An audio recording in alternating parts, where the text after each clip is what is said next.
MNT news network के जो managers, संचालक और आज के जुड़े हुए हमारे सारे दर्शक साथियों, ये आज का अगर सब्जेक्ट हम समझ लेते हैं तो बहुत सारी चीज़ें हमारे दिमाग में गलतफहमियां का जो है कन्फ्यूजन्स है वो हम मिटा पाने में कामयाब होंगे और हमारा जो दृष्टिकोण है सरकार और सरकारी तंत्र के बारे में वो हम ठीक कर पाएंगे। ब्यूरोक्रेसी का मतलब है अफसरशाही और अफसरशाही मतलब वैसे तो ग्रुप बी ऑफिसर्स भी अफसर ही होते हैं, लेकिन असली जो अफसरशाही है जो निर्णय लेती है और निर्णयों को इम्प्लीमेंट करती है और कमांड करती है अपने पूरी सिस्टम को, वो अफसरशाही विद इन जो ग्रुप ए में जो नीचे का जो सबसे ग्रुप ए का जो लेवल होता है वहाँ से ऊपर जाती है। और उसमें अगर सचिवालय की आप बात करेंगे, सचिवालय का मतलब ये होता है जहाँ मंत्री लोग बैठते हैं, जहाँ मंत्रालय का दफ्तर होता है, विभाग का दफ्तर होता है, उन सबको मिला करके मंत्रालयों को सबको मिला करके सचिवालय बोला जाता है उसको। तो जैसे केंद्र के सभी जो मंत्रालय हैं वो दिल्ली में बैठते हैं तो केंद्रीय सचिवालय उसको बोलते हैं सबको मिला करके। ऐसे ही राज्य में जितने विभाग होते हैं तो उनके जो दफ्तरों को, विभागों को, सबको, कार्यालयों को मिला करके राज्य का सचिवालय बोलते हैं। अब वो इकट्ठी बिल्डिंग भी हो सकती है या इधर उधर वो बिखरे भी हो सकते हैं, लेकिन कुल मिला करके उनको सचिवालय बोलते हैं। सचिवालय की जो भूमिका है वो पॉलिसी प्लानिंग की भूमिका होती है, जो नीतियों को बनाने वाली भूमिका होती है, और इम्प्लीमेंटेशन को शुरुआत करने की भूमिका होती है, इनिशिएट करने की भूमिका होती है। तो सबसे बड़ा जो काम है वो पॉलिसी बनाने का या कानून बनाने का काम वो मंत्रालय या विभाग जो होते हैं वो उनके जिम्मे होता है। और आप सभी को ये समझना आवश्यक है कि कोई भी नीति बनती है, कानून बनता है, तो लोगों की या देश के सामने कोई जब समस्या खड़ी होती है, समस्या दिखती है, तो उसको समाधान देने के लिए, उसको सुलझाने के लिए उससे होने वाली जो तकलीफें हैं, उनसे लोगों को निजात दिलाने के लिए पॉलिसी बनती है, कानून बनते हैं, या भविष्य बेहतर बनाने के लिए किसी भी क्षेत्र में। मान लीजिए अगर एजुकेशन का भविष्य बेहतर बनाना है, तो जो आज स्थिति है उससे बेहतर स्थिति बनाने की पॉलिसी बनेगी, कानून बनेगा। ऐसे ही अगर गरीबी आज कितनी है उसको अगर मिटाना है और बेहतर लोगों को जीवन देना है, आर्थिक मजबूती देनी है, तो उसके लिए पॉलिसी बनेगी। जो आज तक चली है उसका रिव्यू होगा, उसमें बदलाव होगा, फिर नई पॉलिसी आएगी। सभी क्षेत्रों में, शिक्षा का क्षेत्र हो या दूसरे कोई भी क्षेत्र हो, कृषि का क्षेत्र हो या और कोई क्षेत्र हो, मजदूरी है, एम्प्लॉयमेंट है, रोजगार है, विकास में जैसे सड़कें बनाना है या इंफ्रास्ट्रक्चर खड़ा करना है, मूलभूत ढांचा जिसको बोलते हैं, ये सब खड़ा करना है, या मान लीजिए देश में बिजली की बेहतरीन सप्लाई करनी है, देश की सुरक्षा के लिए कुछ अगर समस्या है, तो ये तमाम जो है वो इस तरह की कोई भी समस्या आ सकती है या प्लानिंग हो सकती है। बेहतर भविष्य के लिए कोई योजना भी बनाने की आवश्यकता हो सकती है। और ये सब जो ज़रूरत जो बताने का जो काम है, वो जागरूक लोग करते हैं। और वो जागरूक लोगों का जो आंदोलन होता है, गतिविधियाँ होती हैं, डिमांड होती हैं, प्रतिवेदन दिए जाते हैं, आंदोलन चलाए जाते हैं, उनसे मुद्दे पैदा होते हैं, समस्याएँ सामने आती हैं। या खुद सरकार के अंदर जैसे हम लोग मान लीजिए मंत्रालयों में भी बहुत सारी बातें आती हैं, या बहुत सारी बातें टीवी वगैरह मीडिया से आती हैं, बहुत सारी बातें पार्लियामेंट से, विधानसभाओं से, उनमें चर्चा में से सामने आती है। तो ये सब चीज़ें जो पैदा होती हैं, जो मुद्दे खड़े होते हैं, जो समस्याएँ खड़ी होती हैं, अब इनको कैसे पॉलिसी की शक्ल में ढाला जाए, कैसे इसके लिए जानकारी इकट्ठी की जाए, ये ब्यूरोक्रेसी का काम होता है। और ब्यूरोक्रेसी तय करती है कि किस ढंग की पॉलिसी बनानी है। मंत्री होते हैं या मंत्री परिषद होती है, ऊपर के जो मालिक हैं जिनको मालिक बोलते हैं, राज्य के मालिक हैं तो राज्य के मंत्रीगण हैं, और देश के मालिक हैं तो देश के जो मंत्रीगण हैं कि जिनको हम यूनियन गवर्नमेंट बोलते हैं। तो वहाँ से भी उनके पास भी बहुत सारे विचार आते रहते हैं, तो वहाँ से भी आदेश आता है कि भई ये समस्या है और इस समस्या को हम चाहते हैं कि इस ढंग से सुलझाया जाए। और फिर वो जो काम है, वो ब्यूरोक्रेसी फिर उसमें जुट जाती है। उसके लिए क्या समस्याएँ हैं, समस्या कौन-सी समस्या पे पॉलिसी बनानी है, कैसे बननी चाहिए, कैसे उसका इम्प्लीमेंटेशन होना चाहिए, किस तरह के पॉलिसी के जो व्यापकता है वो होनी चाहिए। पॉलिसी में निगरानी तंत्र कैसा होना चाहिए, कितना पैसा चाहिए उसके लिए, कितने बड़े आबादी के आकार के लिए वो पॉलिसी बनानी है, कितने लोगों को बेनिफिट उससे होगा, कैसे होगा। तो ये तमाम जो चीज़ें हैं, ये ब्यूरोक्रेसी पूरा दम लगा जी। करके, पूरी ताकत झोंक करके, पूरा दिमाग लगा के, ये ब्यूरोक्रेसी का काम होता है। फिर जब आप राज्यों में आते हैं, जैसे ज़्यादातर जो कल्याणकारी योजनाएँ हैं, पॉलिसी का हाँ। निर्माण है, वो राज्यों की जो लिस्ट है, उसमें और कंकरेंट लिस्ट जो है केंद्र की, और हुँ। जो सेंटर की जो लिस्ट है, वो कल्याणकारी के बजाय दूसरे बहुत ज़्यादा बड़े मुद्दे हैं। केंद्र जो कल्याणकारी नीतियाँ बनाता है, वो कंकरेंट लिस्ट में बनाता है, समवर्ती सूची जिसको बोलते हैं। तो आप देखेंगे जितनी जो संविधान में directive principles of state policy जो है, नीति निर्देशक जो सिद्धांत हैं, उन पर जो पॉलिसी बनती है, कानून बनते हैं, वो कंकरेंट लिस्ट में सेंटर से बनते हैं। या राज्यों की तरफ से राज्यसभा के माध्यम से या सीधे कोई अगर आ जाता है, निवेदन आता है, तब उस पे होता है, या जो हमारी नेशनल डेवलपमेंट काउंसिल पहले होती थी, आजकल वो नीति आयोग है।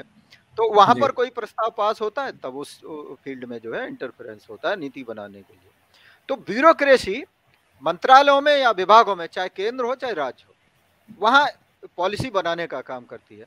वही ब्यूरोक्रेसी जैसे अगर राज्य में है, तो राज्य में पॉलिसी इम्प्लीमेंटेशन का काम भी ब्यूरोक्रेसी करती है। मतलब जैसे डिस्ट्रिक्ट मजिस्ट्रेट या डिस्ट्रिक्ट कलेक्टर या डिप्टी कमिश्नर, या उससे ऊपर जो है कमिश्नर्स हो जाते हैं, या उनसे ऊपर प्रिंसिपल सेक्रेटरी, सेक्रेटरी सचिव वगैरह जो है वो हो जाते हैं, कैबिनेट सेक्रेटरी हैं।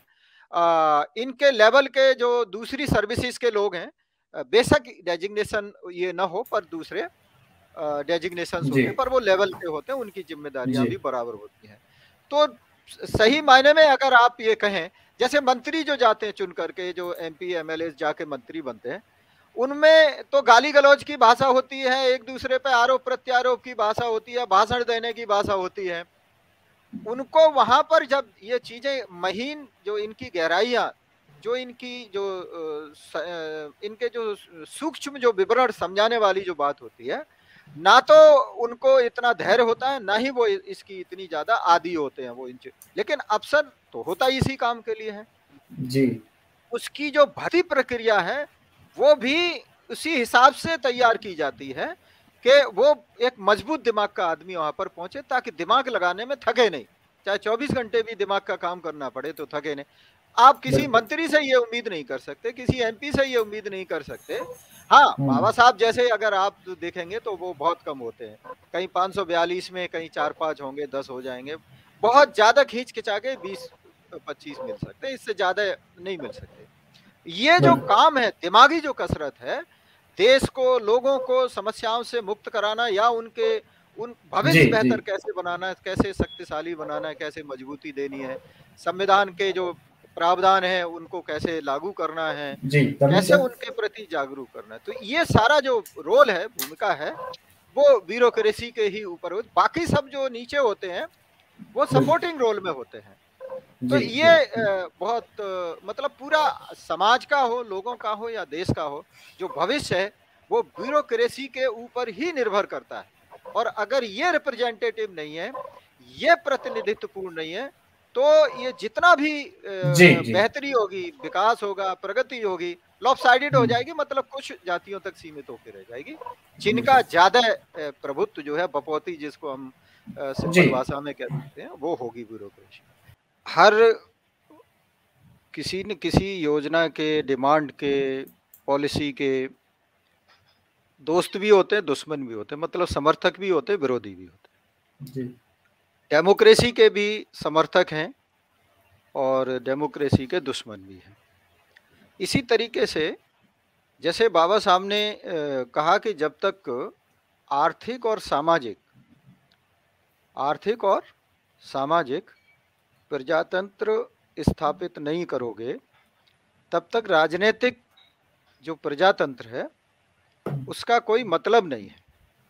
मान लीजिए आप कहते रहो कि भाई हमारे यहाँ राजनीतिक प्रजातंत्र है, पर अगर सामाजिक आर्थिक प्रजातंत्र नहीं है तो जो राजनीतिक प्रजातंत्र है, आप वोट डालते हैं, वोट डाल के अपने प्रतिनिधि चुनते हैं, तो ये सब करने के बावजूद भी जो फल निकलेगा, जो फायदे होंगे, वो कुछ लोगों तक सीमित होकर रह जाएंगे। तो लेकिन अगर आर्थिक और सामाजिक प्रजातंत्र है तो राजनीतिक प्रजातंत्र भी वास्तव में वो प्रजातंत्र बनेगा, दिखेगा और उसको उसके फल भी चारों तरफ दिखेंगे। तो लोगों ने किया क्या, जो आरक्षण के विरोधी हैं, दुश्मन हैं, उन्होंने शुरू से एक साजिश के तहत प्रचार किया हुआ है और आज भी वो जारी है, कल भी जारी रहेगा। वो सुप्रीम कोर्ट में भी वैसे ही मुद्दे उठाते हैं, तर्क देते हैं, हाई कोर्ट में भी वैसे ही मुद्दे उठाते हैं और तर्क देते हैं, सार्वजनिक मंचों से भी वो वैसे ही तर्क देते हैं। जो आरक्षण के दुश्मन हैं, वो जो ताकतें हैं, जो तर्क देती हैं हर जगह, वो तर्क ये है कि ये जो कन्फ्यूजन फैलाने के प्रयास में ये आरक्षण को आर्थिक कल्याण का एजेंडा बनाने की कोशिश पूरी करते रहते हैं और ये आज से नहीं है, ये बाबा साहब के समय से ही है। और इसमें ये जो मतलब एक प्रजातांत्रिक देश होना चाहिए हर तरीके से, चाहे आपका आर्थिक तंत्र हो, इंडस्ट्रीज हैं तो इंडस्ट्रीज सभी के उसमें इंडस्ट्री में होने चाहिए लोग, सभी वर्गों के, न्यायपालिका में सभी वर्गों के लोग होने चाहिए, एजुकेशन में होने चाहिए, यूनिवर्सिटीज में होने चाहिए, पुलिस में होने चाहिए, जज होने चाहिए, अधिकारी होने चाहिए, बाबू होने चाहिए, किसान होने चाहिए, व्यापारी होने चाहिए, ये जितना भी तंत्र है, इसी तरह फौज है, पैरामिलिट्री फोर्सेज हैं, जो भी है, तो ये जो प्रतिनिधित्व होना चाहिए। अगर आपको सफल प्रजातंत्र देखना है, अभी क्या है, भारत में बहुत सफल प्रजातंत्र है, काय का सफल प्रजातंत्र है, एक दो जाति के तो बापोती बन के चलिए। अभी केंद्रीय सचिवालय में दो जातियों का वो है, प्रभुत्व है, एक ब्राह्मण दूसरे कायस्थ, और बाकी थोड़े बहुत बनिए नजर आ जाएंगे, वो भी ये बीजेपी आने के बाद है। तो बाकी जैसे दहीवल्ले साहब ने बताया और हमारे जो अध्यक्ष जी हैं केंद्रीय सचिवालय SC/ST एम्प्लॉइज वेलफेयर एसोसिएशन के, वो भी इस बात पे बेहतर ढंग से जानकारी रखते हैं कि ये जो सरकार कोई भी रहे, ये जो ताकतें हैं जो रिजर्वेशन के खिलाफ में, यही सचिवालयों पर केंद्र वो प्रभुत्व जमा के रखे रही हैं। कांग्रेस की सरकार ले आओ, यूनाइटेड फ्रंट की ले आओ, जनता दल की ले आओ, आप क्या नाम है, बीजेपी की ले आओ, ये सचिवालय पर जो कब्जा रहता है वो उन लोगों का ही रहता है जो रिजर्वेशन के खिलाफ जो ताकतें हैं उनकी जो औलादे हैं। अब आप सोचो कि ये जो भ्रम फैलाने की जो स्थिति है कि आरक्षण को एक आर्थिक कल्याण की योजना बना दो, जिसका आरक्षण से कोई संबंध नहीं है, हालांकि उसका आउटकम है, तो वो तो आरक्षण का ही थोड़ा ही आउटकम है, वो तो अनरिजर्व जो भर्ती होती है। अगर आज समीक्षा करो अनरिजर्व पोस्ट है वो कितनी जातियों में गई हैं, तो 2-3 जातियां ही नजर आएंगी आपको, ज्यादा से पहला सबसे पहले ब्राह्मण नजर आएंगे, दूसरे कायस्थ नजर आएंगे, तीसरी कोई और जाति थोड़ा बहुत होगी तो वो नजर आएगी, आपको ओबीसी नजर नहीं आएगा। आपको SC/ST के लोग 22.5% का केंद्र में रिजर्वेशन होते हुए भी ये अभी पोस्टें कम हो गई हैं, कट गई, राइट साइजिंग डाउन साइजिंग करते करते, प्राइवेटाइजेशन करते करते, पोस्टें खत्म करते करते उनकी संख्या नहीं बढ़ी है, लेकिन पोस्टें ही खत्म हो गई तो परसेंटेज बढ़ गया उनका। और ओबीसी का तो बुरा हाल है, जब हमने बामसेप के माध्यम से 81 में 80 में जब आंकड़े निकाले थे तो ओबीसी मात्र 4% था क्लास 1 में, 52% पॉपुलेशन, और ये 52% पॉपुलेशन में जो 27% पॉपुलेशन है वो SC/ST जातियों की है, जो एक स्टेट में है दूसरे में SC/ST नहीं है, वो ओबीसी बना दी है वहां। या वो जनरल बना दी, या कहीं एसटी बना दिया, कहीं वो कर दिया। तो ऐसी जातियां जितनी शेड्यूल्ड हैं उससे 1.5 गुनी ज्यादा ओबीसी की लिस्ट में, लेकिन इनकी जो परसेंटेज है तो वो वहां 4% हुआ करती थी। अब नौकरियां खत्म कर दी, पोस्टें खत्म कर दी, तो जो बचे कुछ लोग जो नौकरियों पे थे उनकी परसेंटेज इस तरीके से उछाल दी कि देखो इतना परसेंट हो गया ये। तो ये जो आपने सवाल खड़ा किया कि ये व्यक्तिगत या कुछ अधिकारियों के उसकी बात है, फायदे की बात है, या ये पूरे समाज की बात है, तो ये जो है किसी एक व्यक्ति का मसला नहीं है। जब कोई एक व्यक्ति, मान लीजिए मैं अभी एक डायरेक्टर बना, भानकर साहब डिप्टी सेक्रेटरी हैं, तो अगर वहां पर पॉलिसी बन रही है तो हम वहां चुप बैठेंगे क्या? हम या हमारे जो लोग हैं मान लीजिए वहां पर हमारे पास आते हैं, बात करते हैं, उनके साथ अगर कुछ होता है तो क्या हम उनको सलाह नहीं देंगे? हम अगर जागरूक हैं, हमें मालूम है अधिकार कैसे सुरक्षित किए जाते हैं, कैसे लड़ाई लड़नी है, कैसे मुकदमा करना है, कैसे रिप्रेजेंटेशन देना है, कमीशन में कैसे करना है, सेक्रेटरी को कैसे रिप्रेजेंट करना है, किसी को प्रतिनिधित्व कैसे करना है, कैसे संघर्ष करना है, अगर मुझे आता है तो मैं सबको उसके लिए फिर गाइड करूंगा। तो जो जागरूक है, अब सारे डायरेक्टर मेरे साथ सब एक जैसे नहीं हो सकते, भानकर जी डिप्टी सेक्रेटरी या सारे डिप्टी सेक्रेटरी ऐसे नहीं हो सकते, लेकिन जो हैं वो तो करेंगे ही।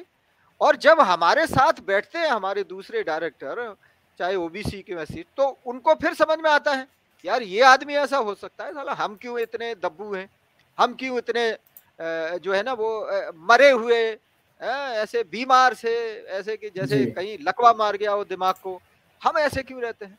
तो उनको भी फिर मोटिवेशन मिलता है और हमसे नीचे वालों को भी मिलता है।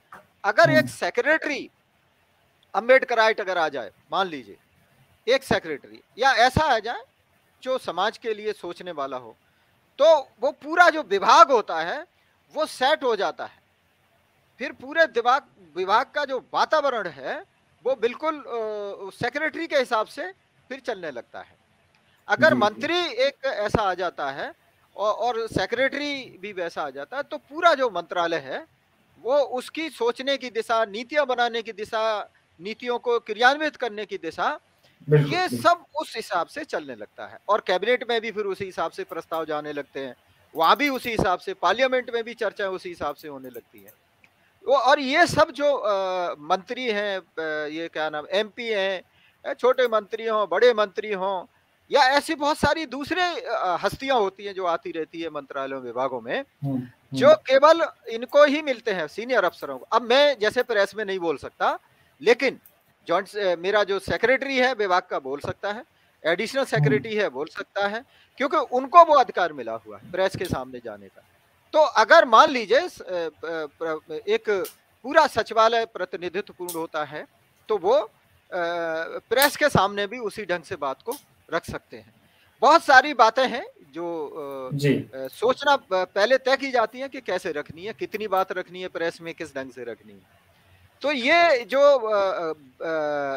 आरक्षण विरोधी जो हमारी दुश्मन ताकतें हैं, जो संविधान को नहीं मानते, उन्होंने ये भ्रम फैलाया हुआ है कि आरक्षण जो है वो आर्थिक उन्नति का साधन है। ये बहुत ही बदमाशी की ये साजिश है, ये तर्क है, खुरापाती तर्क है, और ये बहुत ही मतलब घटिया साजिश वाला तर्क है कि आरक्षण किसी आर्थिक उन्नति का है। तो फिर तो बिना आरक्षण वाला भी जो नौकरी है वो भी फिर आर्थिक उन्नति का है। तो वहां भी समीक्षा होते रहना चाहिए कि कितनी जातियों को अनारक्षित जो नौकरियां हैं वो मिली हैं, तो फिर वहां भी फिर वही लागू होने। लेकिन वो वहां चर्चा नहीं करते, वो उसकी चर्चा नहीं करते कि जो बिना आरक्षण वाली नौकरियां हैं वो कितनी जातियों को गई। तो इसलिए ये मुद्दा व्यक्तिगत किसी के लिए लाभ का नहीं है। व्यक्तिगत लाभ होता है तो उसने मान लो नौकरी पे आएगा, मेहनत कर रहा है, कंपटीशन दे रहा है, आ ही रहा है। भानकर साहब ने बताया कितना संघर्ष किया है, तब प्रमोशन के दरवाजे खुले SC/ST के प्रमोशन के। ये बातें आम पब्लिक को नहीं पता, हम वहाँ कितनी ताकत लगा रहे हैं, क्या मेहनत कर रहे हैं। जी तो जैसे अब भानकर साहब ने लीड ली है, इनके साथ और भी साथी हैं, पर जो आगे चलता है भैया वो पिटाई भी खाता है।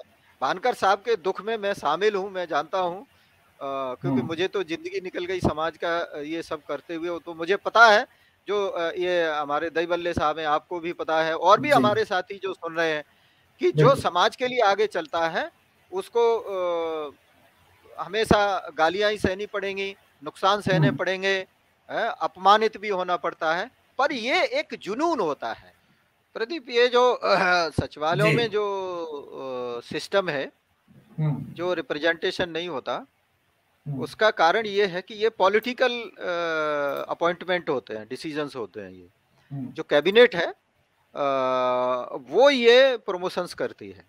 एक कैबिनेट कमेटी ऑन अपॉइंटमेंट्स बोलते हैं उसको, कमेटी होती है मंत्रियों की, कैबिनेट मिनिस्टर्स की, और इसका जो प्रधान होता है वो प्राइम मिनिस्टर होता है, चेयरमैन जिसको बोलते हैं। तो ये आप समझ ही गए होंगे कि कैबिनेट कमेटी ऑन अपॉइंटमेंट है, जब ये विद इन ग्रुप ए के जो प्रमोशन है सीनियर लेवल पे, जॉइंट सेक्रेटरी का, एडिशनल सेक्रेटरी का, स्पेशल सेक्रेटरी का, सेक्रेटरी का, तो ये कहाँ से निकाल के लाते हैं कि जैसे मान लीजिए ये जो मांगी जाती हैं एप्लीकेशंस, मांगी जाती हैं, रिक्वेस्ट मांगी जाती हैं, और उसमें स्टेट के भी जो ऑफिसर्स हैं वो भी आते हैं। तो वो रिक्वेस्ट हमारे लोग पहले तो रिक्वेस्ट कम भेजते हैं, ये एक सच्चाई की बात है, इसको हमें समझना चाहिए। सचिवालयों में केंद्र में खास तौर से ये डेपुटेशन का होता है शुरू में, बाद में इम्पैनलमेंट हो जाता है, तो फिर उनका आगे प्रमोशन होता रहता है। तो ये हमारे लोग अप्लाई कम करते हैं, और जो करते हैं उनका जो भविष्य है वो इस बात पे निर्भर करता है कि जो कैबिनेट कमेटी ऑन अपॉइंटमेंट्स है उसमें हमारे मिनिस्टर्स हैं कि नहीं है। तो अगर मान लीजिए एससी एसटी ओबीसी के सभी के, एक एससी का हो उसमें, एक एसटी का हो, एक ओबीसी का हो, और ये एससी एसटी ओबीसी में ये भी ध्यान रखना हो चाहिए कि एससी एसटी ओबीसी तीनों ही जो ग्रुप्स हैं, ये मुसलमान भी होते हैं, एससी में तो सिख भी होते हैं, और बाकी एसटी है तो उसमें मुसलमान भी होते हैं, सिख भी होते हैं, दूसरे धर्म भी होते हैं।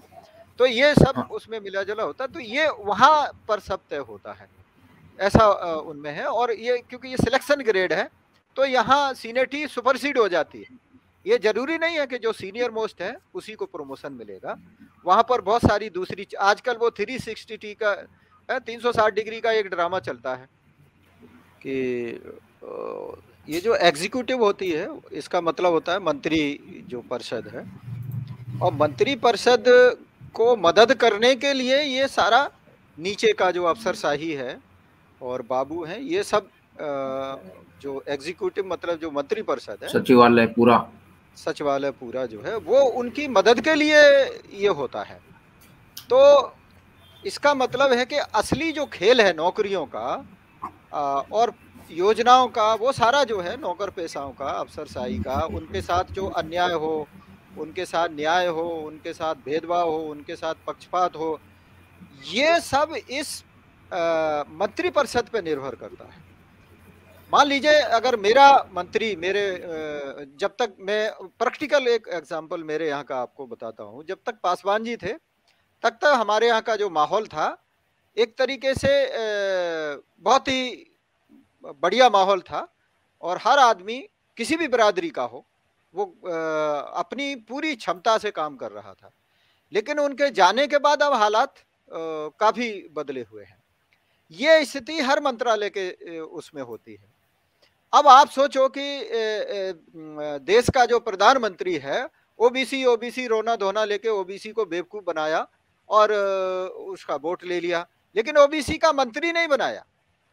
जो कैबिनेट में 52% कम से कम, अगर हम 31 के आंकड़े से भी चले, 1931 के, तो चलो 52% तो ओबीसी के बनाओ, एससी एसटी के 22.5% है, 22.5% बनाओ कैबिनेट मिनिस्टर। आप माइनॉरिटी इस देश में 14% 15% मानते हो, तो 14-15% उनके बनाओ। तो तब देखो कैबिनेट का जो अफसरों को जो है ना, जो आप बता रहे हाईएस्ट जो ब्यूरोक्रेसी है, सेक्रेटरी बनाने हैं, स्पेशल सेक्रेटरी बनाने हैं, एडिशनल सेक्रेटरी बनाने हैं, जॉइंट सेक्रेटरी बनाने हैं, इकोनॉमिक एडवाइजर है, और दईवल्ले साहब ने बताया तमाम काउंसिल्स, बोर्ड्स, यूनिवर्सिटीज के वाइस चांसलर, गवर्नर, और ये पता नहीं क्या क्या नहीं बनाते हैं कैबिनेट।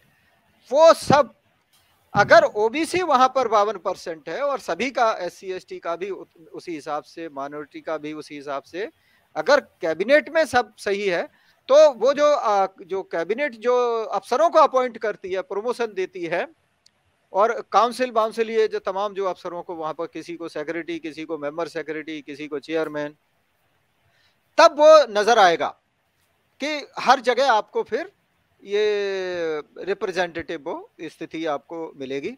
तो इसका जो समाधान है वो एक तो जनता के हाथ में है। अगर हम समाज को जागरूक कर पाते, समाज जागरूक हो पाता है, तो ये जो पॉलिटिशियंस हैं, जो एमपीज हैं, क्योंकि वही मंत्री बनते हैं और उन्हीं को कानून भी बनाना होता है। कानून बनाने के टाइम भी वही बहस करते हैं पार्लियामेंट में, और जो प्रस्ताव आता है तो उनमें से जो मंत्री बन जाते हैं वो वहां। आपको ये एक बहस जैसे अगर हम करें कि भाई ये बताओ, अफसर ही क्यों इंटेलिजेंट होना चाहिए? ऑल इंडिया का कंपटीशन दे के आए, स्टेट में है तो ऑल स्टेट का कंपटीशन दे के आए, घिस घिस के आए, रिटर्न दो, ये दो, वो दो, इंटरव्यू दो। भाई एमपी बनने वाला क्यों नहीं होना चाहिए, जिसको वहां पर कानून बनाना है मंत्री बन करके? उसका कंपटीशन क्यों नहीं होना चाहिए? भाई उसको पूछो ना, कानून बनाने के लिए क्या करना चाहिए, तेरे को कितना समझ आती है कानून बनाने की, क्या करेगा वहां मंत्री बन करके या एमपी बन करके? तो लेकिन ऐसा नहीं है। तो इसका ये जो पूरा दारोमदार है देश को चलाने का, जनता को चलाने का, ये जिस अफसरशाही या कर्मचारी या जो नौकरशाही के हाथ में है, वो उनके कंट्रोल में है पॉलिटिशियंस के। तो इनको चुनते वक्त लोग ध्यान रखें कि हमने किन को चुन के भेजना है। सो एक तो ये सबसे बड़ा मुद्दा है। पॉलिटिकल पार्टियों को भी, उन पॉलिटिकल पार्टियों को रिजेक्शन की अपील समाज में होनी चाहिए, जहां जो कॉन्फ़िगरेशन है, जो आबादी है, उसके हिसाब से सीटें नहीं दी जाती, उसके हिसाब से कैंडिडेट खड़े नहीं किए जाते परसेंटेज के साथ। दूसरा जो समाधान है इसका वो ये है कि जैसे दहीवल्ले साहब ने बताया, अभी क्या है सेंट्रल गवर्नमेंट का, मैं जानता हूँ बानकर साहब भी हैं, ये भी दहीवल्ले साहब भी हैं, लोएस्ट रंग ऑफ ग्रुप ए, मतलब ग्रुप ए में सबसे निचला जो पायदान है वहीं तक रिजर्वेशन के जो रिप्रेजेंटेशन का जो नियम है वो लागू होता है। अब ये पॉलिसी मैटर है। सुप्रीम कोर्ट ने भी कहा कि भाई ये दिया जा सकता है ऊपर, लेकिन सरकार ने अभी तक जो पॉलिसी बनाई है उसमें तो लोवेस्ट रंग तक ही है, तो ऊपर का वो अलाउ नहीं करते। सुप्रीम कोर्ट तो वही करेगा जो सरकार ने पॉलिसी बना रखी है। तो हम इसको, सरकार को भी ये कहें कि कैसे ये धोखा हो रहा है। भाई आप लोवेस्ट रंग, संविधान तो नहीं बोलता कि आप लोवेस्ट रंग तक ही रिप्रेजेंटेशन दें। संविधान तो पूरी जो भावना है, जैसे दहीवल्ले साहब ने ओपनिंग रिमार्क्स में कहा, जो उद्देश्य का है संविधान की, यानी अंग्रेजों से जो ट्रांसफर हुआ पावर का, वो जिन उद्देश्यों के लिए हुआ उनमें न्याय सबको मिलना चाहिए। ये पॉलिटिकल भी हो, इकोनॉमिकल हो, सोशल भी हो, तो कैसे मिलेगा भाई न्याय? उसकी मैकेनिज्म है पूरी, जिसमें से आर्टिकल 16(4) जो है वो ब्यूरोक्रेसी को डील करता है, अफसरशाही को डील करता है। उसमें सुप्रीम कोर्ट भी आ जाता है, उसमें डिफेंस भी आ जाता है, उसमें पैरामिलिट्री फोर्स भी आ जाते हैं। हर तरह का सरकारी जो कर्मचारी है वो उसमें शामिल है। तो वो जब संविधान इस पर रोक नहीं लगाता तो सरकार ने क्यों लगा रखी है? और सरकार क्या करती है? सरकार जनता के जूते की मार की भाषा समझती है। जब लोग इकट्ठे होकर जूते मारते हैं कि ये कर, नहीं तो नीचे आ जा। मंडल रिपोर्ट लागू कराने के लिए बामसेफ और जब हमारे जो पूरा तंत्र था उसने 10 साल जब आंदोलन किया कि अगर मंडल रिपोर्ट लागू नहीं कर सकते तो नीचे आ जाओ, गद्दी छोड़ो, तो वही देखो, वही ताकतें जो नहीं करना चाहती थी उनको फिर वो इम्प्लीमेंट करना पड़ा। तो इसलिए ये जनता में, लोगों में ये जागरूकता होना जरूरी है कि ये जो सरकार है ये तुम्हारे साथ बेईमाना कर रही है, तुमसे वोट दूसरे मुद्दों पे लेती है और लेकिन तुम्हारे लिए क्या करती है वो ये हकीकत है। तो ये सरकार की जो नीति का मसला है, सरकार नहीं बदलती तो हाँ, अभी ये जो सुप्रीम कोर्ट में केस चल रहा है जिसका 1-2 दिन में जजमेंट आ सकता है, वहां ये मुद्दा खुद बेंच ने पूछा था, जो एजी था उसको भी पूछा और दूसरे जो सीनियर 1-2 एडवोकेट्स थे उनसे भी पूछा कि क्या आप ये कहना चाहते हैं कि भाई सीनियर जो लेवल पर है, ग्रुप ए में हाईएस्ट लेवल तक जो है वो रिजर्वेशन होना चाहिए। तो हमारे जो समर्थक थे उन्होंने कहा कि हाँ होना चाहिए। अब जजमेंट में क्या आएगा, क्योंकि वो मुद्दा था नहीं, उसमें मुद्दा ये था कि ये हाँ होना चाहिए। पर अभी क्योंकि बेंच ने खुद इंटरेस्ट लेके इसमें पूछा, तो अगर बेंच के जजमेंट में आएगा तो फिर हम उस पर आगे बढ़ेंगे, और नहीं भी आएगा तो भी हम मूल्यवासी कर्मचारी कल्याण महासंघ की तरफ से, और हमारा जितना तंत्र है, चाहे वो मूल्यवासी संघ हो, विद्यार्थी संघ हो, या पीपुल्स पार्टी ऑफ इंडिया हो, या हमारा सभ्यता संघ हो, ये हमारा जितना भी तंत्र है, हम उसके माध्यम से पब्लिक में ये जागरूकता लाने का काम हम लगातार कर रहे हैं, और इसको तेज करेंगे, फास्ट करेंगे इसको, क्योंकि ओबीसी में कुछ हमारे SC ST साथियों को गलतफहमी है, उनको मालूम नहीं है कि ओबीसी का कंपोजिशन क्या है। जो 1911 की जो जनगणना है, उससे पहले की भी अगर देखेंगे तो जो देश की हिंदू पॉपुलेशन थी, उसका 40% पॉपुलेशन अनटचेबल था उस टाइम, और आज अगर देखेंगे तो केवल 15.5% ही है। तो बाकी कहाँ गया? जो 24.5% है वो गया कहाँ? ये 24.5% प्लस ST का भी, जो ST की जो ट्राइबल जराइम पेशा जातियां उस वक्त बोला जाता था, इनको क्रिमिनल ट्राइब्स बोला जाता था, इनकी पॉपुलेशन भी उस वक्त 15% से ऊपर थी, मगर वो भी 7.5 ही है, तो 7.5। तो ये टोटल मिलाकर के ये ओबीसी वाली जो लिस्ट है, जो मंडल रिपोर्ट के उसमें है, उसमें ये आई हुई है। सो हमें ये हमारे सामने दूसरा जो बड़ा मुद्दा ये भी है कि एक जाति, क्योंकि आप ग्रंथ देखें, कोई वेद है, कुछ भी है, जहां भी जातियों का उल्लेख है, ये नहीं है कि एक जाति है तो तमिलनाडु में तो वो अनटचेबल होगी और पंजाब में वो सवर्ण होगी। तो ये चीजें हमको ध्यान में रख करके इसका समाधान जनता को तैयार करके ये बनाना पड़ेगा। और दूसरा जो समाधान है वो अदालत का दरवाजा है, तो वो हम देखेंगे इस जजमेंट में, उसके बाद फिर सुप्रीम कोर्ट जाने की तैयारी करें। हाँ देखो दोस्तों,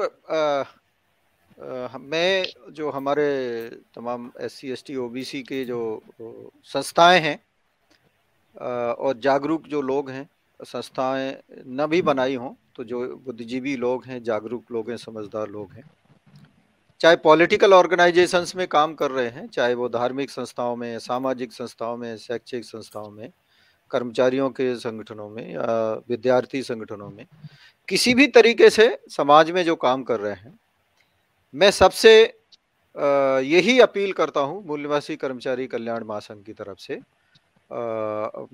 हमारे अपने भी जो आंदोलन के संगठन है उनसे भी, कि ये जो मुद्दा है,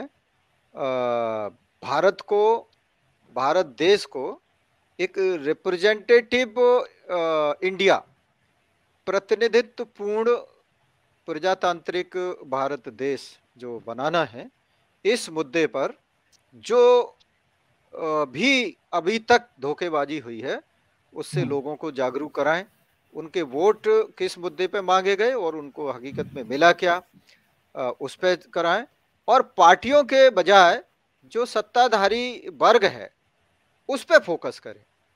मतलब लोग पार्टी बदलने पर जोर दे रहे, पार्टी बदलने से लोगों को मूर्ख बनाने वाला काम होता है, खाली पार्टी बदलने वाला जो काम है। हकीकत में जो सत्ताधारी वर्ग है उसको बदलने का आंदोलन समाज में चलना चाहिए, उस पर फोकस करना चाहिए, और इस तरीके से समाज को तैयार किया जाए कि जो हमारी जो दुश्मन ताकतें हैं वो सत्ता के, पॉलिटिकल जो सत्ता है खास तौर से, बाकी हम सब समझ ही चुके हैं कि पॉलिटिकल सत्ता ही असली सत्ता है और उससे बाकी सब कंट्रोल होती हैं। तो पॉलिटिकल जो सत्ता है उसमें उन लोगों को न पहुंचने दिया जाए जो हमारे अधिकारों के खिलाफ हैं, जैसा आज हमने चर्चा की। MNT न्यूज नेटवर्क को सब्सक्राइब करें, लाइक और फॉलो करना ना भूलें। साथ ही बेल आइकॉन दबाकर जन जागृति की मुहिम में जुड़े रहें।